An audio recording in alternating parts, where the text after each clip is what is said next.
The Digital Course Academy doors are open right now at jennakutcher.com/DCA. DCA is Amy Porterfield's complete system that takes you from idea to profitable course to successful launch, step by step by step. This exact program launched my first online course and changed basically everything for me. This year, when you join DCA, you'll also get 4 rounds of human feedback. Real experts reviewing your course outline, sales page, and launch plan, giving you strategic input so you can move forward fast.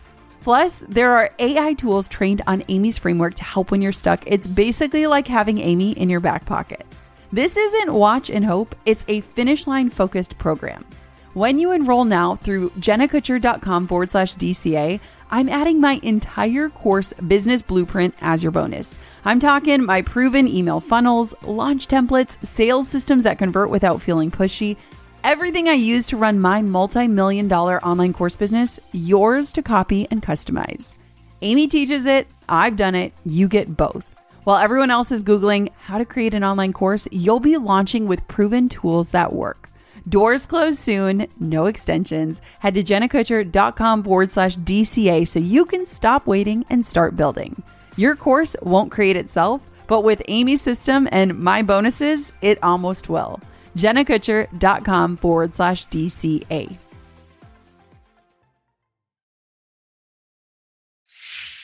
Today's episode is sponsored in part by Skims, LinkedIn, Mercury, and Greenlight. I've been a Skims fan for years, and the Fits Everybody collection is a favorite that I just keep reaching for. Shop the Skims Fits Everybody collection at skims.com/goaldigger. Stop wasting budget on the wrong audience and start targeting the right professionals only on LinkedIn ads. Spend $250 on your first campaign and get a free $250 credit for the next one at linkedin.com/goal. Mercury streamlines your banking and finances in one place so you can focus on growing your online business. Visit mercury.com to apply online in 10 minutes. Teach your kids real-world money skills with Greenlight. Start your risk-free trial today at greenlight.com/goaldigger. As always, you can find all of our incredible deals in the show notes. Now, let's dive on in. If you're feeling the pressure to squeeze every last drop out of the year, even though you're already running on fumes, this episode is for you. I'm going to show you how to finish the year aligned, not burned out, and why your best move right now might be to slow down on purpose. I'm Jenna Kutcher, and I help you trade hustle for purpose and build a business that gives you the life you actually want to live. From a $300 Craigslist camera to a 7-figure business I run from home, I've learned that success isn't just about what you do, it's about how you live. Here, you'll get strategies that work, systems that give you your time back, and steps that turn your effort into results and impact. If you're ready for clarity, confidence, and a business that feels as good as it looks, you're in the right place. This is the Goal Digger Podcast. Okay, can we just get real for a second? Like this time of year, I feel like it feels like you're trapped in someone else's productivity fever dream. The school year starts if you're a parent, or maybe you work in the education system. Maybe your inbox explodes as people start sitting at their desks more and finding their routines. LinkedIn is full of people talking about crushing Q4, and suddenly you're scrolling through everyone's final push posts thinking, okay, wait, how is it almost the end of the year and I still feel like I'm running behind? If that's you, let me just say you're not alone in that feeling. Maybe you're looking at your January goals and they feel like they were written by a stranger. That has 1000% happened to me, where I was like, who is this girl who wrote these things down? Or maybe you've been duct taping your business together with tutorials and templates and straight up hope, and you're exhausted working so hard with so little to show for it. Or maybe you've been keeping so many plates spinning that even thinking about finishing strong feels like just another item on an already impossible to-do list. Okay, so here's my hot take. The entire concept of, quote, finishing strong is broken. This kind of assumes that you should be sprinting to some imaginary finish line, cramming in more goals, more launches, more sales, more content, more everything, because somehow December 31st is magical. And then we hit January 1st and it's this total complete reset. But here's what I think. What if I told you that's actually the least strategic thing that I think you could do right now? Now, I've been there. Like, I have set all of the shiny goals. I've set the shiny revenue goals. I have chased the big launches. I have said yes to way too much. And I'm really lucky. I've hit some of those big numbers, and I've also still felt weirdly disconnected from those wins. Like, I was almost performing someone else's version of success. And that's why I don't really subscribe to this idea that we should hustle to the finish anymore. Instead, I think that this time of year is calling us to something different, something new, a reset strategically, a reset intentionally, and honestly, I'm going to call it a little rebelliously. This episode is not about making you do more. It's about guiding you to choose better and to start thinking of this season as a bridge and not a cliff you got to jump off of. So here's what we're going to do together. Today, we're going to identify what is actually working in your business right now. I want to talk through the quiet wins that you're probably overlooking. And I also want to help you release the stuff that is absolutely stealing your energy without giving you anything back.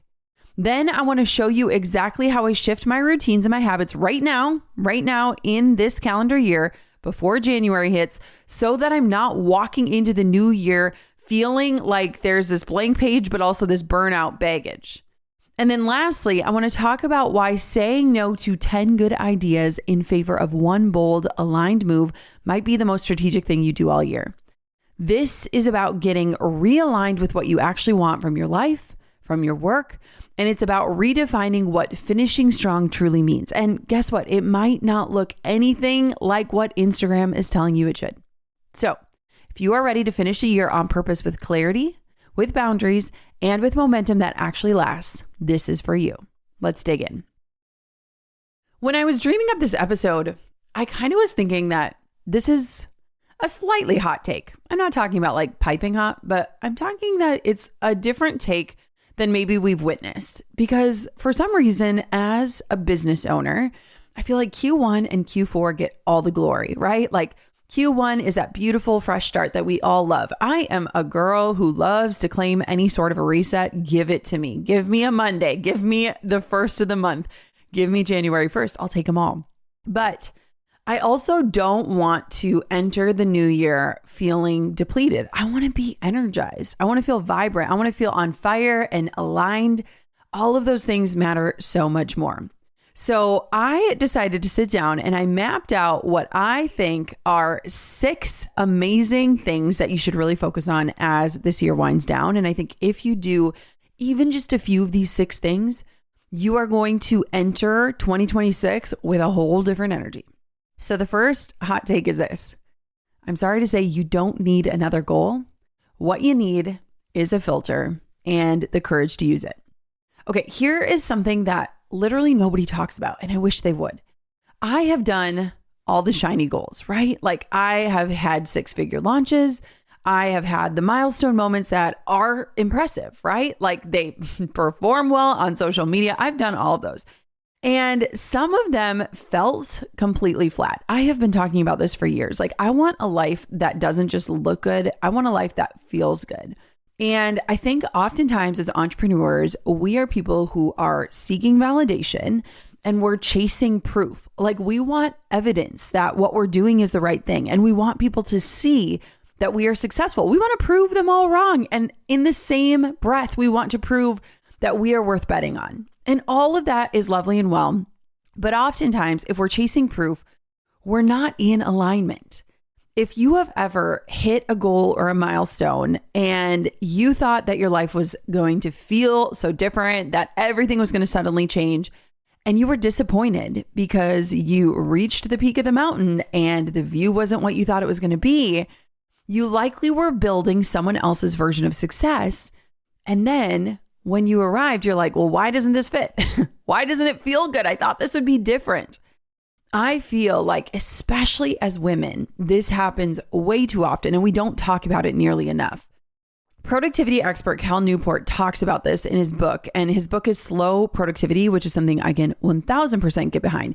And basically what he says is that most of us are suffering from what he likes to call pseudo work, which is essentially the feeling of being busy without actually moving towards meaningful outcomes. Whoa. How many of us can relate to that? I feel like I have been doing therapy over the last 2 years just to unwire this idea of pseudo work. Like it creeps in all the time. Even last night, Drew was in a bocce ball league with my dad, my grandpa, my brother, my brother-in-law, and my uncle. It's the cutest thing ever. And so on Monday nights, after I get the girls to bed, we call it mommy put down night, which is every night, but usually it's the both of us putting them down, but we do mommy put down. And then I just cracked my laptop and got right back to work. And it was like I had already worked a full day. Pseudo work pops in all the time. It takes more work for me to rest than it does to work. Work is just like easy. It's autopilot, right? And I have had to really focus on unwiring this and also just noticing when it creeps in, like last night. And so this thought has helped shift things for me. This idea of instead of asking, what should I achieve? I have started to ask myself, how do I want to feel as I'm achieving it? And while working after the kids go to bed is absolutely not the norm in my world, I kind of smiled because last night I had Bachelor in Paradise on. I had some chia pudding with honey next to me and I was just smiling. The dog was snuggled in and like I was comfortable, content, and I was inspired. And so I had a different sort of consciousness in the work that I was doing late into the evening because I was excited about something. I was writing emails and I just got so on a roll that I was like, I am going to keep going. This is so fun. And I went to bed last night and I was telling Drew, I'm like, I got so much done today. And so again, it's shifting from like, what should I achieve to like, how do I actually want to feel? How do I want to move through this as I'm achieving it? And so it's changed the way that I've set goals. And it's also kind of given me a filter. So now I filter every single goal through what I like to call the life-giving test. Will this give me life or will it take away from it? And obviously this sounds really simple, but I think it's revolutionary when you actually adopt it in, because when you start asking yourself that question and you honestly answer it, you start to realize how much energy you've been pouring into goals that were never really yours to begin with. And so I literally have this 3-part filter. It's kind of like a framework for me to make decisions, to write down my goals, to make sure that I'm staying in alignment throughout the entire year. And the 3-part filter is this. The first part is peace. Does this support my nervous system or does it activate my stress response? I can so quickly in my body feel when my cortisol is rising, when I'm getting anxious, when I am moving towards like obsessive tendencies about something, like I can feel that. So does it support my nervous system being balanced or does it activate my stress response? The second filter is profit. Does this move my business forward in a meaningful way or is it just busy work that maybe has revenue potential? And then the third one is purpose. Does this align with the impact I want to make or am I just checking boxes? And I am someone who is like so opposed to checking boxes, but I recognize that as someone who is also way more systemized and optimized when it comes to my business, oftentimes we can just create this cycle that we get on without ever pausing to be like, wait, is this working? Is this still life-giving? Is this still aligned?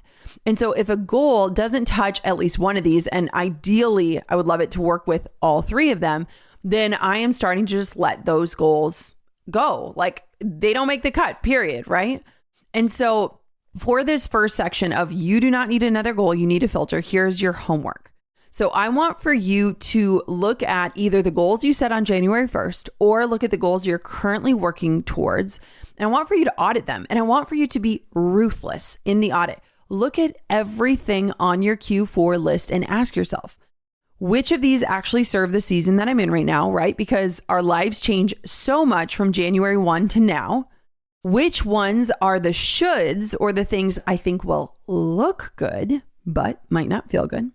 And which goals am I doing because I think I'm supposed to, not because I actually want to? Maybe someone you admire is doing them. Maybe your friends are doing them. Maybe you've heard somebody like myself talk about them. Which ones am I doing because I think I'm supposed to? So just audit your goals. And throughout this episode, I'm going to drop why I think less is truly more. But I think this audit is a really great place to start because you are not the same person you were when this year started. And your goals should reflect your growth, your evolution, and your desire for alignment. And I truly believe that. And so let's say you run that audit and you land with 3 to 4 goals that you want to achieve in this final quarter of the year. After that, here's what I would say. Run the life-giving test. So for each goal that is still standing, ask yourself, is this going to give me life or is it going to take from it? Be super honest. What is this going to look like? Are you going to be working over the holidays when your kids or your parents want you present? Are you going to be hustling over the weekend? Like, what does that look like? And so I would say that 1 or 2 deeply aligned goals are going to create way more momentum than stacking 5 or 6 half-hearted ones that are draining your energy and basically leaving you empty as you end this year. And when you focus on goals that actually pass your filter with utter honesty, you are not just getting more done, you're building a year that feels like it was designed for you. For you, not the people watching you, not for your friends and family, not for the highlight reel, but designed specifically for you. Where you are at, where you want to go, how you want to show up and serve, the impact you want to make. Nothing feels better than running a business that is tailor-made for you. And so my rebellion here is calling out, and I'm just saying you don't need to stack on more goals. What I would say is you need the courage to eliminate the wrong ones and be ruthless. Just be ruthless in it. Number 2 is the revenue reality check. So let's talk about what is actually making you money versus what's just making you tired. And it's interesting because when I think about these last 90 days, I feel like so many people are focused on pacing, right? Like, here's what you got to do in order to get these things done. But before we even get to that point, I think it is so critical. Like, we would be silly to not talk about profit, because here's something I've learned the hard way is not all revenue is created equal. Okay. I used to look at my income statements and just kind of see like, awesome, here's the money I made this month. But one thing that I've gotten really good at, especially lately, is breaking down where is that revenue coming from and how much effort and energy is tied to it. Sometimes you can be making revenue that is absolutely exhausting you. And that's what I like to call busy revenue instead of aligned revenue. And trust me, any money coming in is amazing, especially in this economy, especially with uncertainty. Don't get me wrong. But there is something incredible that happens when you start to identify what is busy revenue and what is aligned revenue, and how can I tip this scale more in the zone of aligned revenue, right? I'm not telling you like shut down profitable revenue streams so that you can stay in alignment. No, that's not what I'm saying. But let me just kind of differentiate these two so that you can start to imagine what it would look like if you could tip the scales more into the aligned side. So busy revenue is essentially money that you make that keeps you trapped on the hamster wheel.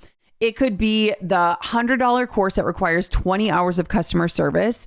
It's the client work that pays well, but literally sucks your soul out of your body.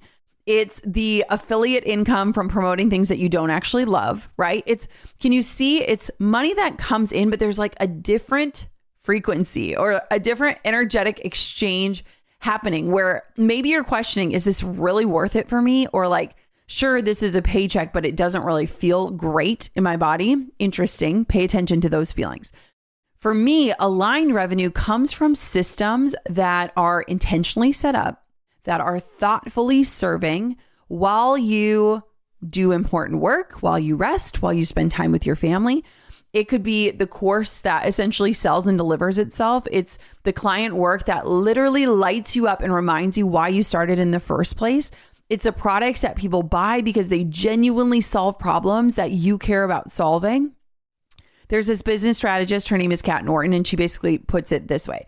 Revenue without sustainability is just expensive, busy work. And I think that so many entrepreneurs have turned into workers and not founders. They have stepped onto the hamster wheel, not even recognizing that they're on it.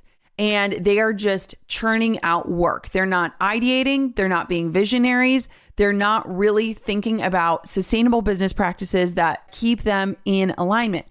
So this is what I call the revenue reality audit. So instead of looking at like since January 1st, which can be really overwhelming, although if you have not gone into your financial statements, do it. This is something you should literally be looking at every single month, if not more frequently than that. Last night, I was literally going through our P&L statements, comparing year to year, looking at all those things. But let's just start with your last 3 months of income. And here's what I want for you to do. Look at all the ways that you're making income. And if you aren't currently categorizing it in your books, like whether you're using QuickBooks or an accountant or you're doing it yourself, make sure that you are categorizing your income. And if it is categorized, here's what I want for you to do. Put everything into 3 different buckets. So there is energy giving revenue. So what made you money and like absolutely filled you up, lit you up? What felt aligned and sustainable? Like you would do this if you didn't get paid. Then there's energy neutral revenue. What made you money, but it felt like work? It wasn't terrible, but not super exciting either. That's just like energy neutral. Like you're like, yeah, I made money. That's cool. Then there is energy draining revenue. What made you money, but left you exhausted, resentful, or questioning your life choices? Maybe you're thinking about updating your resume and getting back out into the job market. Like those are the energy drains. Okay. Now, when you start to separate things out, here's what most people discover. They are working twice as hard because they're chasing revenue streams that don't actually serve their bigger vision or don't actually energize them. And so what I think is an amazing thing to do, especially at this time of year, especially as we enter into this last quarter, is to audit your revenue sources right now. Which ones pass that life-giving test? Which ones are you just doing because you think you should or because it's, quote, easy money, but it's easy money that leaves you exhausted? The goal I have for you for Q4 is to focus on growing the energy giving revenue and then looking at how do you strategically eliminate or restructure the energy draining stuff, because making money at the expense of your sanity, I will argue, that's not a business model. That is a straight up burnout plan.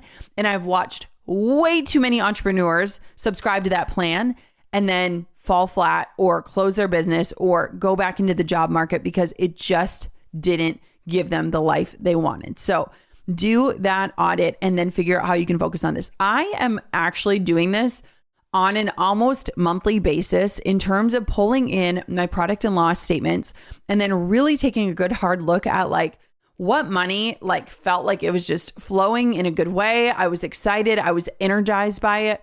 Where are areas in my business that I maybe want to cut back on or eliminate entirely? So it's just a really good idea, especially before you hit the new year.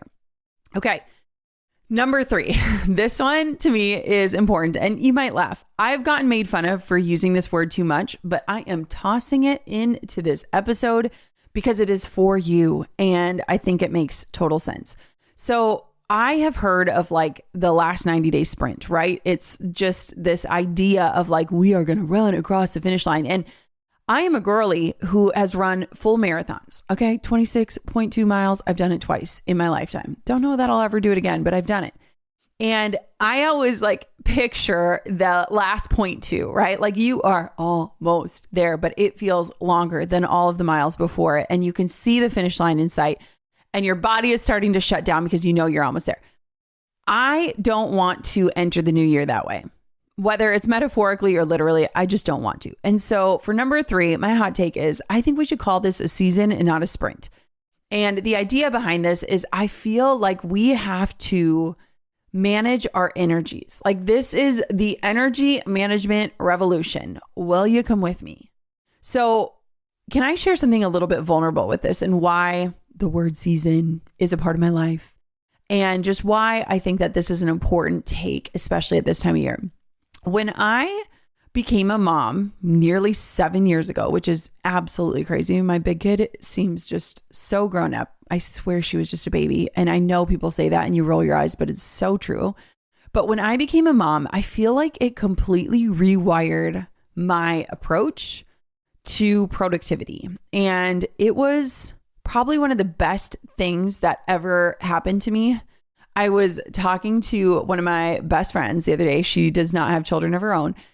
And she had like a really chill weekend where she's like, I just like stayed in bed and rested. And then I got a little bit of work done and all these different things. And I was laughing because I'm like, that would 100% be me if I didn't have kids. But alas, I was up at 7 and felt like we lived 5 lifetimes before 10 a.m. even hit the clock.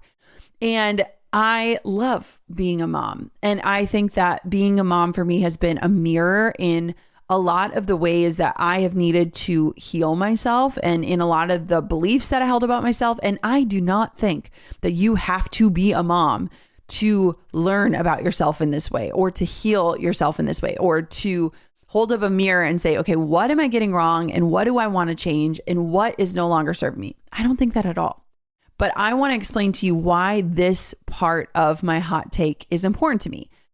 Because I had this idea that I've stood behind ever since I became a mom. I was talking about it 7 years ago, is that I had to adopt this belief that I could hit the brake pedal and trust myself to know and remember where the gas pedal was. And when I first became a mom, it was at this time in my career where I could have easily believed the lie that like I was building momentum and I was on my way to the top and all these silly things that don't even make sense and aren't even true. And I could have believed all of that, and that could have kept me running ragged, right? But I learned to trust myself and believe that like momentum is created and I can create momentum at any time. And so I essentially stopped flooring the gas pedal on everything. And I started learning what author and researcher, someone we love, Brene Brown, calls sustainable intensity. I love this notion, which is essentially showing up with your whole heart without burning yourself out in the process. And I can tell you that there have been very few times in the last 7 years that I've hit burnout. Most of the times I have hit burnout are around social media and just this weird pull that I have in my life where there is literally a part of me that wants to get rid of my smartphone and go to a dumb phone and get like a corded phone jack in my house to call people and to just like get off the internet, which is hilarious because my business is online. I recognize this. But I also have recognized that I have built a business that has really protected me from like real burnout, because trust me, I have experienced that. And so instead of thinking about sprints and, hitting the finish line strong, I think about rhythms. Like I want to move through my life with a rhythm. And what I found is that having rhythms and not these intense sprints is actually more profitable. And it's because a sustainable pace creates sustainable results. There are certain people that I know where like they make the majority of their annual income in like a 1 month time frame. And I do not envy that at all. There is so much pressure on their performance. A lot of times they're sitting around the rest of the year hoping and praying that everything is going to go well. And if it doesn't, they don't really have a backup plan. And my business runs with a rhythm, whether I'm launching or not. I am technically only launching about 3 to 4 weeks out of the entire year. And the other 48 weeks of the year, my business is running with a rhythm. And so if you followed me at all over the last 7 years, you might have witnessed this evolution. Maybe you didn't even recognize it. Maybe it was unconscious to you. But I am someone who I love my calendar to have wide open spaces. I don't overbook it. I design launches around my energy. I'm not just like jumping on to like market opportunity. And I let seasons be seasons. And I feel like I will look back at this last decade of becoming a mom after navigating loss and all these things. And I have never felt more successful in my life. And I have also never been more aligned. Now, here's the thing that I think hustle culture just totally leaves out. Your business needs you to be a human being and a leader and not just like a productivity machine. Because when you are constantly sprinting, you're making these decisions from depletion. When you are someone who is constantly sprinting, you are essentially making all of your important decisions from depletion. But when you're in a sustainable rhythm, you can make decisions with clarity. Like imagine, like what do you think would serve your business better? Clarity or depletion? There's another quote that I love. So there's an entrepreneur and author. Her name is Tara McMullen. And I think she just literally lays this out perfectly. So she says, productivity isn't about doing more things. It's about doing the right things in a way that honors your capacity. And that's what we're at after here. Your capacity today is different than it was on January 1st. You have changed. Your life has changed. You've evolved. Your needs have evolved. And so figuring out, what does productivity look like right now? What is my capacity with utter honesty? I mean, that is what we are truly after. So here are your practical steps for this one, where we are calling it a season, not a sprint. So first, choose your pace on purpose. What is genuinely sustainable for you right now? Not what do you think you should be able to handle, but what actually works in your life right now, your energy, your health, your current season, the stage of life you're in. What is that pace and how can it be sustainable for you for the next 90 days and beyond? Then do a calendar audit. So look again at your Q4 calendar.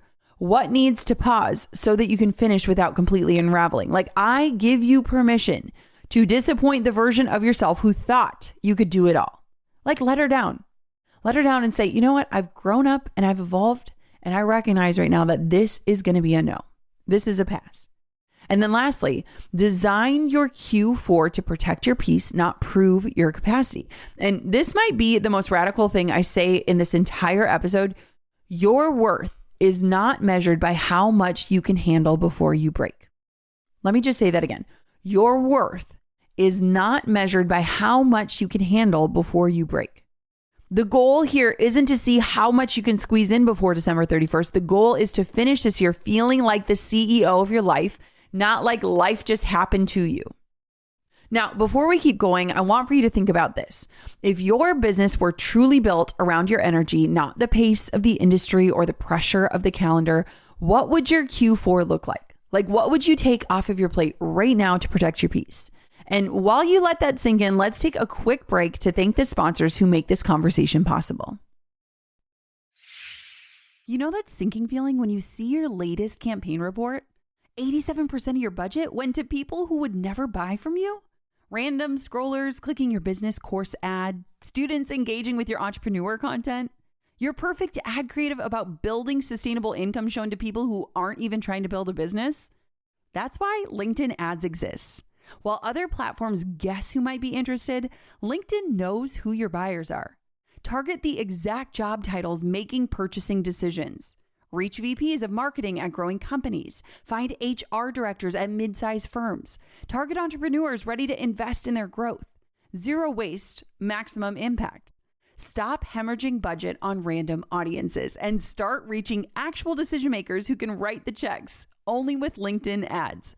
Spend $250 on your first campaign on LinkedIn ads and get a free $250 credit for the next one.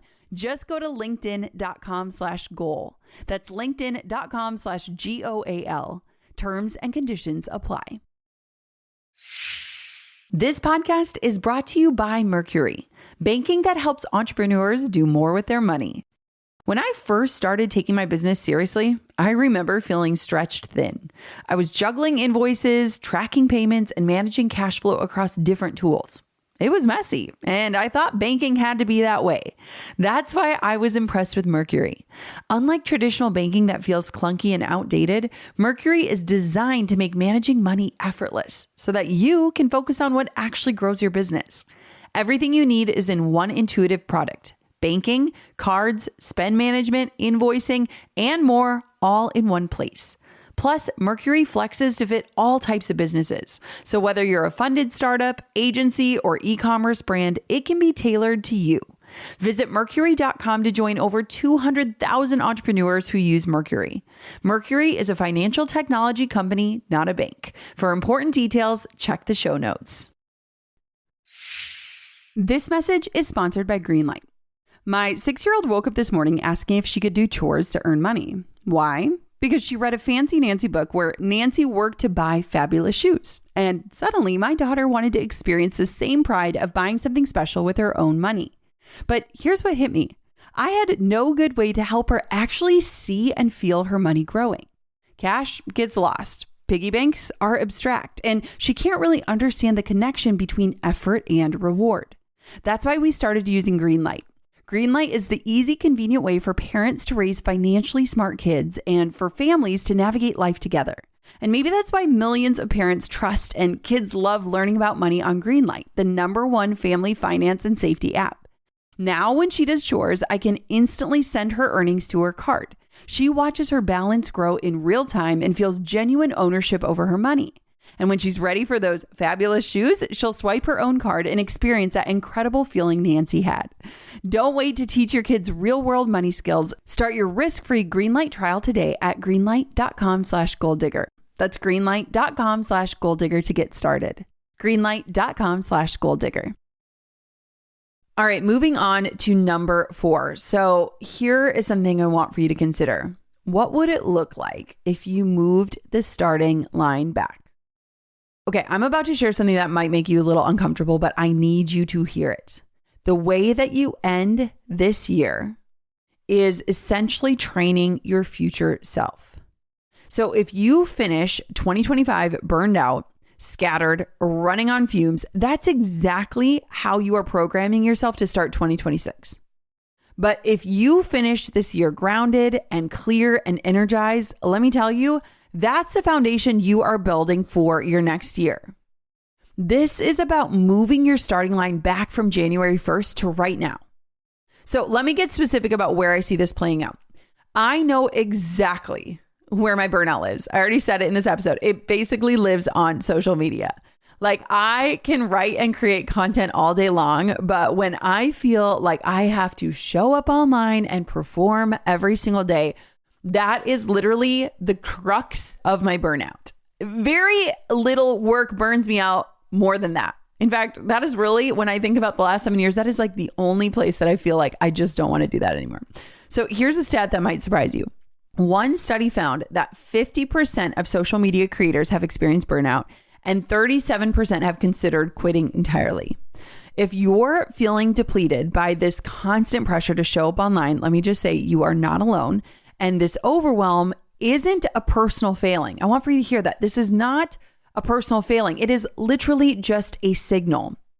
There's an author and business strategist. Her name is Amber Ray, and I love how she says this. So she puts it this way. She says, burnout isn't about working too hard. It's about working in misalignment with your values and energy. And let me just say, when I first heard that, it hit me straight in the chest. Like, wow, it is not a sign that like, wow, good for you. You're working so hard. It is literally a signal. Like, I imagine like a siren going off in terms of like, hey, maybe right now this is misaligned to your values and energy. And guess what? When I look at it that way, it makes total sense. So I have created what I like to call these kind of, let me think of how to say it, almost like protection rituals, which are essentially planned breaks from social, approaching my content with this batch work creation, and then scheduled off seasons. And all of these are designed to protect my energy so I can show up as myself, not as a performance. Like, I used to show up on Instagram stories every single day. And I think that in the last 6 months, I've probably showed up a total on Instagram stories 10 times. That's it. So here's how to build kind of your version of protection rituals. So first, identify your burnout triggers. I am sure that you could list them immediately. Like, don't even pause. Just say what comes into your mind. What is consistently draining you? What are you complaining about to your loved ones? Is it constant client communication, over delivering, never logging off, the comparison trap? Like, what is it? What is it that just makes you feel that empty, I cannot do this anymore feeling? Then what I want for you to consider, and I think this matters regardless of if social media is a burnout place, but I'm going to guess that maybe it is how are you handling your consumption? So we've heard a lot of like, create before you consume. I think it's a great quote. I think it's a great line. I think it's a great idea. But how are you starting your day, or how are you even moving through your life, activating your creativity before you're consuming in everyone else's lives and events and highlight reels? Like, when I think about how much information is coming at us every single day, it is staggering, right? Your mind has to have activation, not reaction. So I got this app on my phone, and it has radically transformed how I spend time on social media. Most days I will log into Instagram for a total of 10 minutes, and that is essentially to get my post created and posted before I get locked out. I'll link to the app in the show notes, but it has changed my life. It basically blacks out your apps. And then if you click on them, it takes you to a space where you can either take a deep breath in and a deep breath out. And then it asks you, do you still want to go to this app? Yes or no? And then how much time are you going to dedicate to it? And you can pick 1 minute, 2 minutes, 5 minutes, or 10 minutes, and it locks you out at the end of it. So you really have to ask yourself, how much time do I have to waste right now? And most of the time, I don't have any time to waste. And so I feel like my creativity has flourished. I don't feel so overwhelmed by what's happening in the world. And so just considering, how do you protect yourself from that? And then how do you install protection rituals right now? So looking at how you're moving through your day, if you do not have a consistent routine or rhythm, it doesn't need to be perfect. It doesn't need to be 10 steps.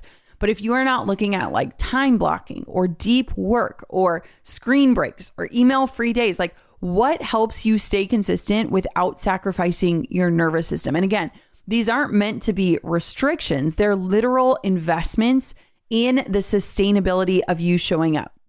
And then finally, start your January habits today, because here's what research tells us. According to a study from the University of Scranton, only 8% of people actually achieve their New Year's resolutions. But here's the kicker. People who start habit changes in October or November have a 67% higher success rate than those who wait for January 1st. 67% higher success rate. I will take that bet any day of the week. How can you start your January habits today? How can you get really clear on what do I want? Not just when January 1st hits, but today. How do I start becoming that person today?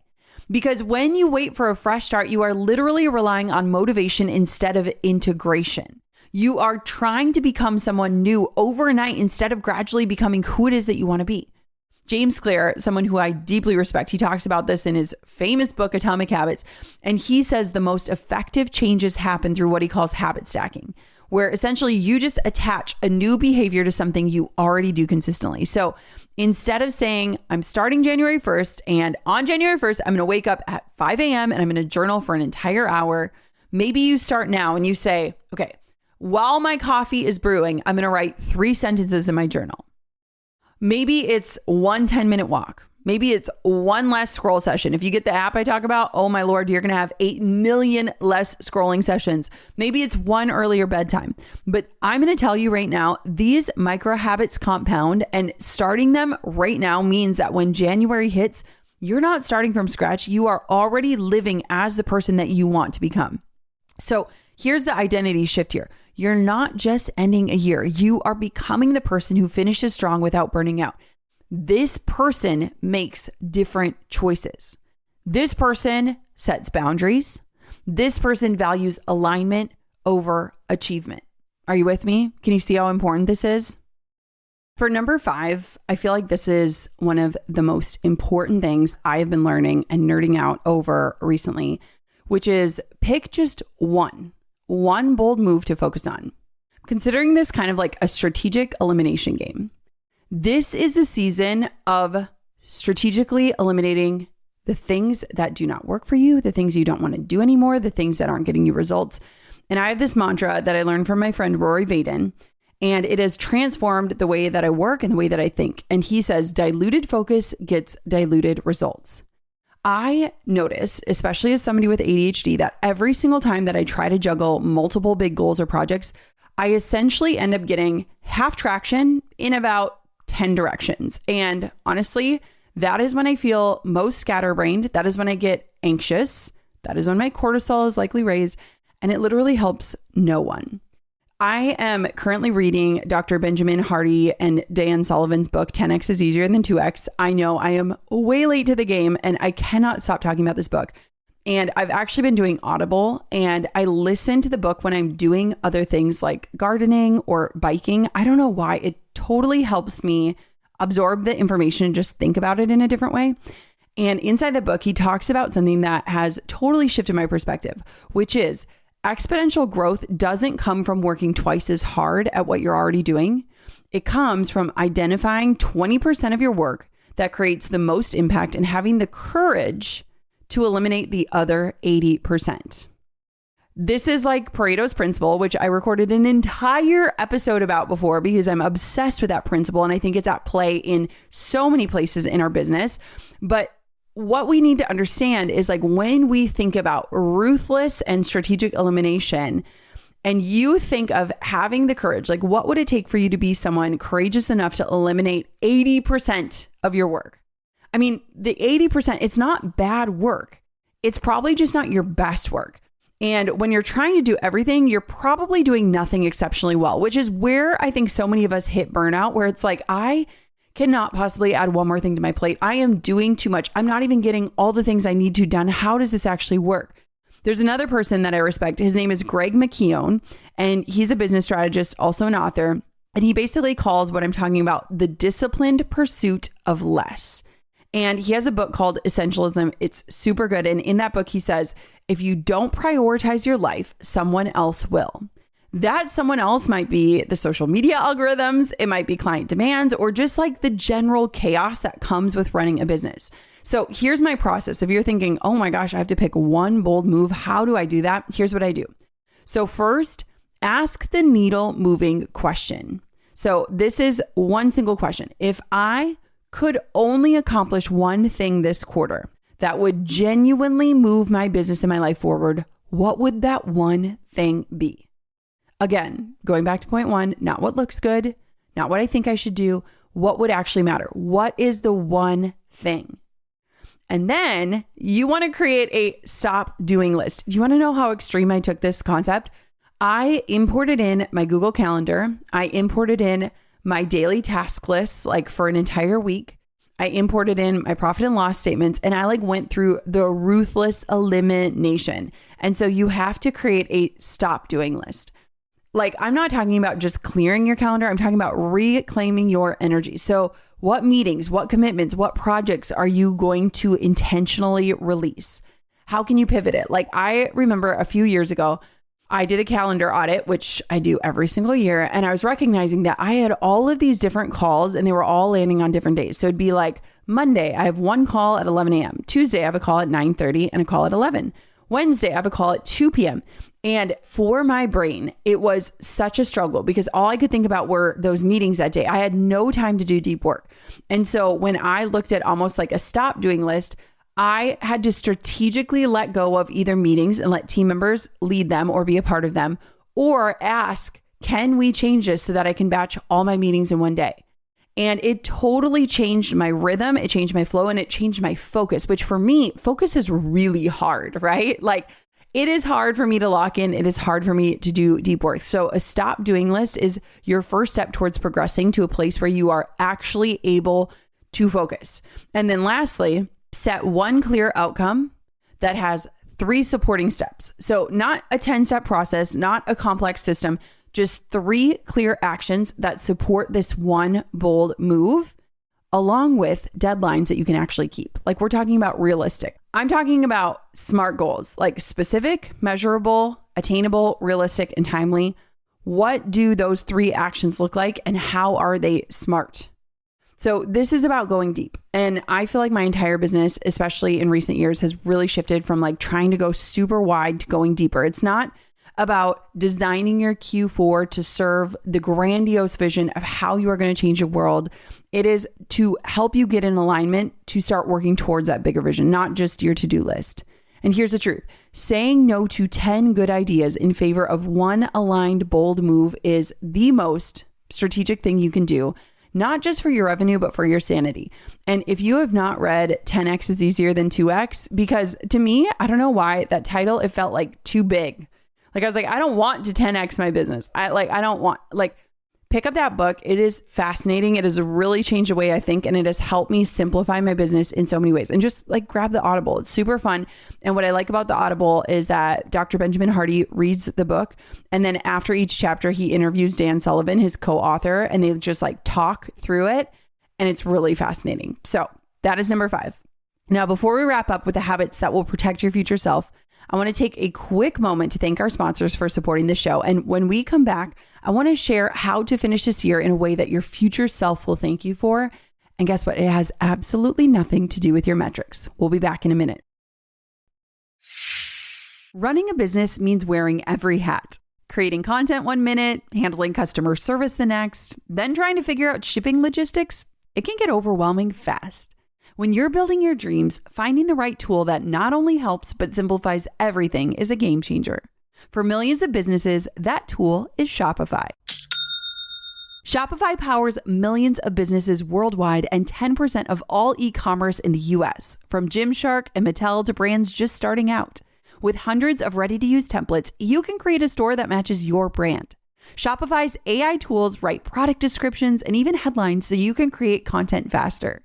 Plus, with their built-in email and social tools, it's like having a marketing team in your back pocket. From inventory to shipping to returns, Shopify is the partner every entrepreneur needs. If you're ready to sell, you're ready for Shopify. Turn your business idea into with Shopify on your side. Sign up for your $1 per month trial and start selling today at shopify.com/goaldigger. Go to shopify.com/goaldigger. Shopify.com/goaldigger. Can we talk about how bad underwear can ruin your entire day? Like, I used to put on underwear and a bra knowing that I'd be adjusting it by 10 a.m. and completely over it by lunchtime.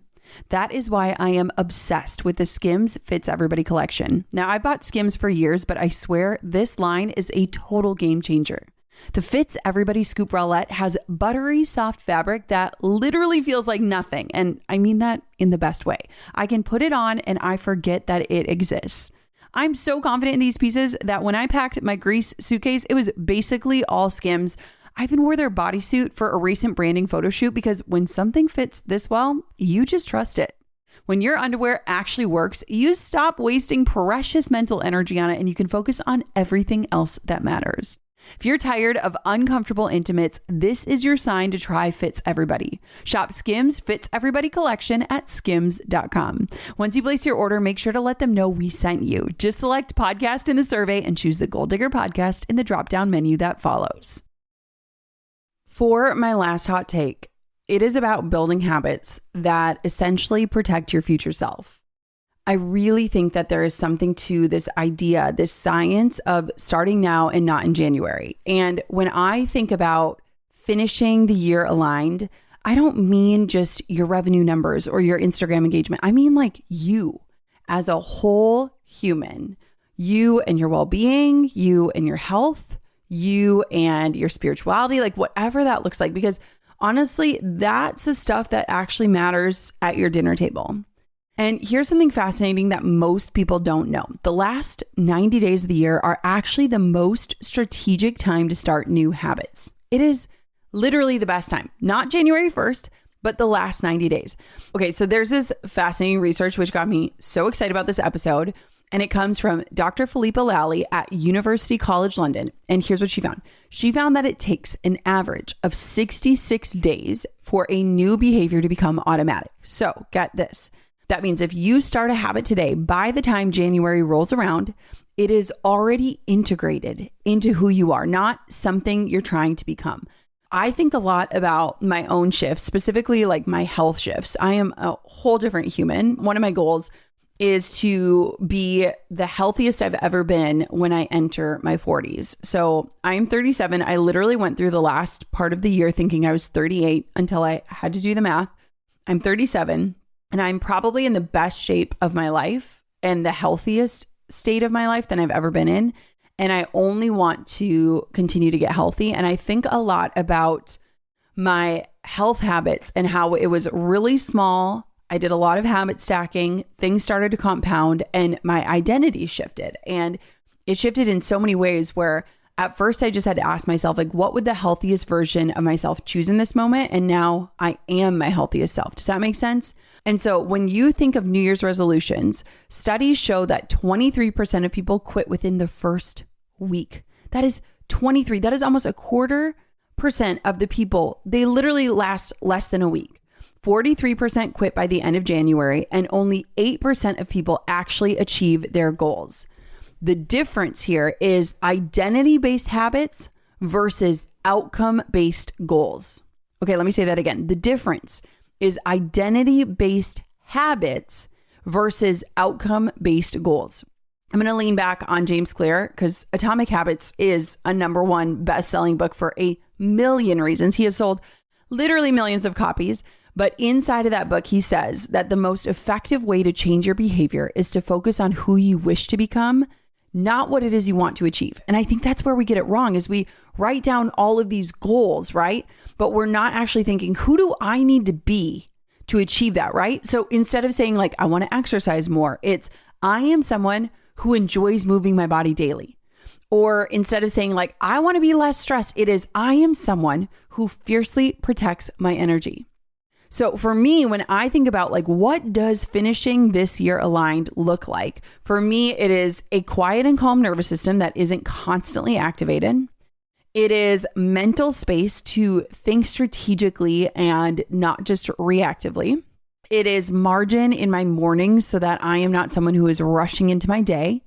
It is energy being fully present, like with my kids, with my husband, not just like physically in the room, but I am present.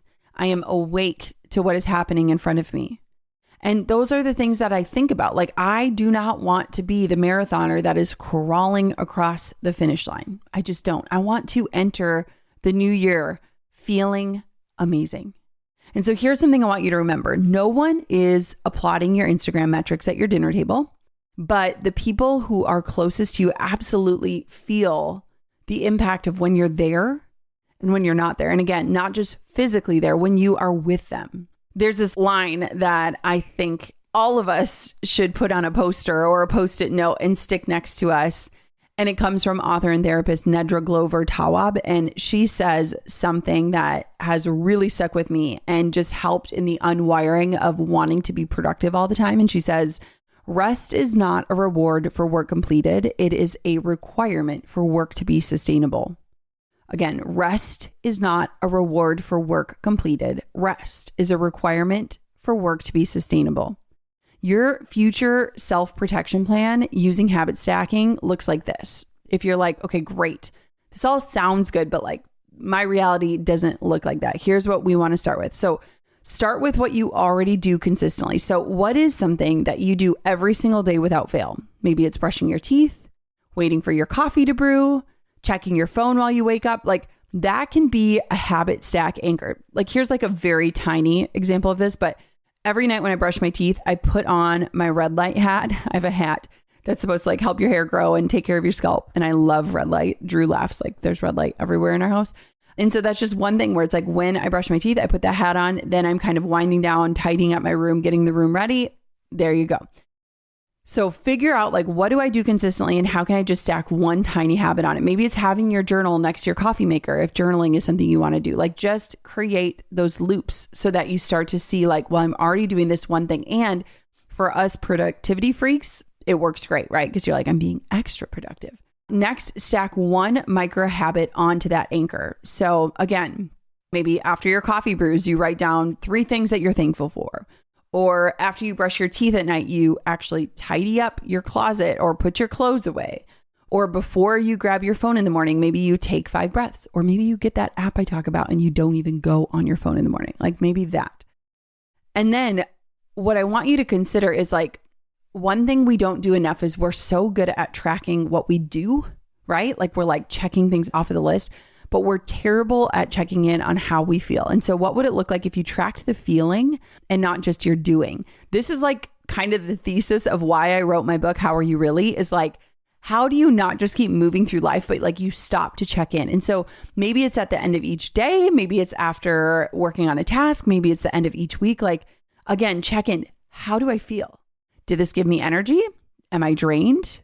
What are patterns that I'm noticing? Because research shows that when you start to track your emotional state, it is absolutely more predictive of your long-term success than tracking the habit itself, right? So if you're just moving through your day, checking things off your list, awesome.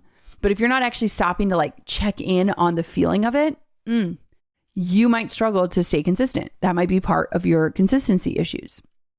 The thing is that when you start to follow through and when you see yourself as somebody capable of following through, you build what is known as identity evidence. Every single time you do that habit, you are voting for the type of person you want to become. Like one meditation session is evidence that you're someone who prioritizes their mental clarity. One boundary that you set firmly is evidence that you value your energy. The rebellion here is choosing to measure success by how you feel in your life, not just how you look in your business. Okay? Because sustainable success isn't about what you achieve once. It is literally about what you can maintain while still being the person you want to be. If you start these micro habits now, you are not just preparing for a better January. You are literally becoming the version of yourself who finishes strong without burning out. And That person, let me tell you, that person, they make different choices. They set different boundaries. They build businesses that serve their lives, not consume it. Like that person is the person that I want to serve and the person that I want to be. So here is what I hope you walk away with today. You do not have to finish this year by pushing harder. You can actually finish it by choosing better. This season, it's going to tempt you. It is literally going to trick you into thinking that you have to chase more. But in reality, it is about realigning your vision, your energy, and your values and letting that alignment guide what you say yes to. Can I just remind you of something? You did not start your business to burn out. You started it to build something that works, something that serves you while you serve others. So I think we stop duct taping your strategy together and finally give it the foundation it deserves. So again, here is your homework. And I actually want you to do this. If you have a pen and paper nearby, write it down. If you need to jot it into your phone, do the audit. Get brutally honest about what's working in your business and your life right now and what's not. What do you need to release to finish this year feeling proud of how you showed up? Choose your one bold move. Again, not 3 goals, not a complete life overhaul. One meaningful thing that if that is the only thing you get done before the end of the year, it has moved the needle and it is in alignment with who you are becoming. And lastly, start the future self habits now. Whatever you want your January self to be doing, the boundaries, the rhythms, the practices, the health things, start those today. Don't wait for the calendar to give you permission. I am giving it to you right now. And frankly, you do not need my permission. But if you were waiting, here it is. Because I want for you to know that how you finish this year shapes how you start the next one. And I do not want you walking into January feeling scattered, scrambled, or behind. I want you grounded and clear and energized and proud, not just of what you accomplished, but how you did it. Let's build the system to make this sustainable. You've got it. Thank you so much for listening to this episode. If you have a friend and you want to move through this practice with them, send them this episode, share it with them. It would be such a gift to me and a gift to them. And of course, until next time, goal diggers, keep on digging your biggest goals. But let me just say, I want to make sure you're digging in the right direction. Thanks for listening to the Goal Digger podcast. I hope today left you inspired and equipped with something you can put into action as you build a business that truly supports your life. If this episode resonated with you, here's how you can help the show reach even more entrepreneurs. Hit follow, share it with a friend who's building something meaningful, and if you're feeling generous, leave us a review. Those reviews help other listeners discover these conversations when they need them the most. This show has become so much more than I ever imagined, and it's because of listeners like you who show up and share. You are helping build something that will inspire entrepreneurs for years to come. For show notes, links, and resources, head to goaldiggerpodcast.com. Keep digging your biggest goals. The world needs what you're building.